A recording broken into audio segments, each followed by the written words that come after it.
Star-News-ը բազմիցս անդրադարձել է երգիչ Արտաշ Ասատրյանին և նրա ընտանիքին։ Երգչի դուստրը Սյուզին իր շքեղ արձանիկից հետո հայտնիություն ձեռք բերեց ու հիմա ինստագրամյան էջում ունի հետևորդների մեծ բանակ։ Արտաշ Ասատրյանը ևս սոցիալական իր էջերում բավականին ակտիվ է, որտեղ էլ երեկ շնորհավորել էր դստեր ծննդյան տարեդարձն ու համատեղ տեսանյութ հրապարակել։ «Ծնունդդ շնորհավոր Սյուզիս, արևս ու կյանքս», գրել էր սիրված երգիչը։ Ապա արդեն երեկոյան ընտանիքը խնջույք է կազմակերպել հատուկ պատրաստությամբ, շքեղ ձևավորմամբ և Սյուզիի գեղեցիկ տեսքով։ Ձեզ ենք ներկայացնում բացառիկ կադրերն առանց մեկնաբանության։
Նշենք, որ պատմելով դստեր ու նրա հարսանեկան արարողության մասին, Արտաշ Ասատրյանն ասել էր. «Խոսելով դստերս մասին ասեմ, որ նա շատ ուժեղ մարդ է, ամեն ինչ ինքն էր կազմակերպել, թե ինչը և ինչպես պետք է լինի,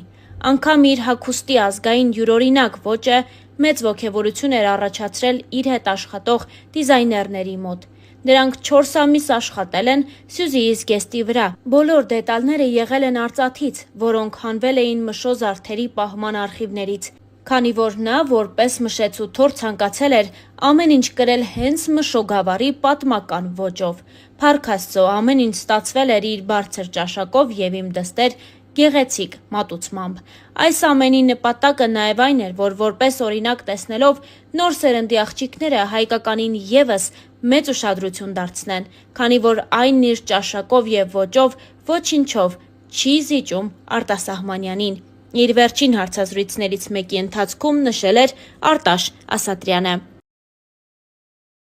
Ասատրյանների ընտանիքը մշտապես քննարկվում է։ Արամ Ասատրյանի որդիների կյանքն ու անձնական հարաբերությունները չեն դադարում լինել ուշադրության կենտրոնում։ Գաղտնիք չէ, որ Արտաշ Ասատրյանը իր ընտանիքի հետ բնակվում է Էջմիածին քաղաքում, սակայն ձեզանից քչերը գիտեն, թե ինչպես եւ երբ է կազմվել Արտաշի եւ Աննայի գեղեցիկ ընտանիքը։ Star News-ը այսօր անդրադառնում է սիրված երգչի ընտանիքի պատմությանը։ Արտաշ Ասատրյանն ու նրա կինը ամուսնացել են շատ վաղ տարիքում։ Երգիչն իր ապագա կնոջը սիրահարվել է դեռ դպրոցական տարիներից, սակայն զույգը բավական մեծ դժվարությամբ է կարողացել հասնել միության, քանի որ, ինչպես իր հարցազրույցներից մեկում պատմել էր Արտաշը, Աննայի հայրը կտրականապես դեմ է եղել իր դստեր եւ Արտաշի միասին լինելուն, սակայն ի վերջո երկար խոսակցություններից ու այլ մարդկանց միջամտություններից հետո ձևավորվել է նրանց գեղեցիկ ընտանիքը։ Արդեն այսօր զույգն ունի 4 երեխա, ովքեր նույնպես հանրությանը հայտնի են։ Արտաշի զավակներից Գրիշան շատերին է հայտնի իր երաժշտական կատարումներով։ Հայրն անում է հնարավորինս ամեն ինչ, որ իր զավակները երաժշտության ոլորտում պրոֆեսիոնալ կրթություն ստանան։ Գրիշա Ասատրյանը վերջին շրջանում հատկապես հաճախ է նոր երգեր թողարկում ու տարբեր միջոցառումների ժամանակ հայրիկի հետ նույն բեմում հանդես գալիս։ Արտաշ Ասատրյանի ավագ դուստրը Սյուզին ավելի ճանաչելի դարձավ իր հարսանյա ծարարողությունից հետո, որն իր շքեղությամբ առանձնացավ ու տարբերվեց։ Դե իսկ հարսանիքից շքեղ կադրերը Star News-ն իհարկե իր հետևորդներին բացառիկ կերպով ներկայացրեց։ Նշենք նաև, որ տևական ժամանակ էր քննարկվում էր Արտաշ Ասատրյանի եւ Տիգրան Ասատրյանի հարաբերություններն ու եղբայրների միջև եղած վեճը։ Ամիսներ առաջ Արտաշ Ասատրյանը Միացյալ Նահանգներում էր, որտեղ էլ մասնակցել է Մհեր Բաղդասարյանի տետ-ա-տետ հաղորդմանը ու անդրադարձել այս թեմային։ Հաղորդավարը նրան հարցրել էր, թե ինչպիսին են նրա եւ իր եղբոր Տիգրանի հարաբերությունները։ Նշելով, որ Տիգրանի մասնակցությամբ թողարկումից հետո շատերը գրում էին, որ այդ հարցը պետք է անպայման հնչեր։ Արտաշ Ասատրյանը պատասխանել էր, որ որոշել է, որ պետք է տվյալ թողարկմանն անկեղծ լինի։ Նա չէր հերքել, որ իրենք խնդիր ունեն։ Մի փոքր անհամաձայնություն է եղել մեր մեջ, բոլոր ընտանիքներում էլ լինում է, սակայն դա մերն է։ Ինքը 24 ժամ իմ եղբայրն է։ Ես աղոթում եմ նրա համար, վստահ եմ, որ նույնն էլ ինքն է մտածում։ Սա ժամանակավոր է, նշել էր Արտաշը։ Հավելենք նաև, որ եղբայրները նախորդ տարի էին հաշտվել։ Արտաշ Ասատրյանը որդու հետ ներկա էր Տիգրան Ասատրյանի որդու Արամի հարսանիքին։ Հարսանյա ծարարողության օրը Տիգրան Ասատրյանը եղբոր հետ բացառիկ լուսանկար էր հրապարակել ու դրանքից գրառում արել։ Եղբայրների միջև կապը ավելի ուժեղ է, քան որևէ այլ բան աշխարհում։ Կարծես թե որքան էլ ֆիզիկապես հեռու լինենք իրարից, դուք միշտ միասին եք, գրել էր Տիգրանը, այդպիսով հաստատելով, որ նրանք հաշտվել են ու ունեն լավ հարաբերություններ։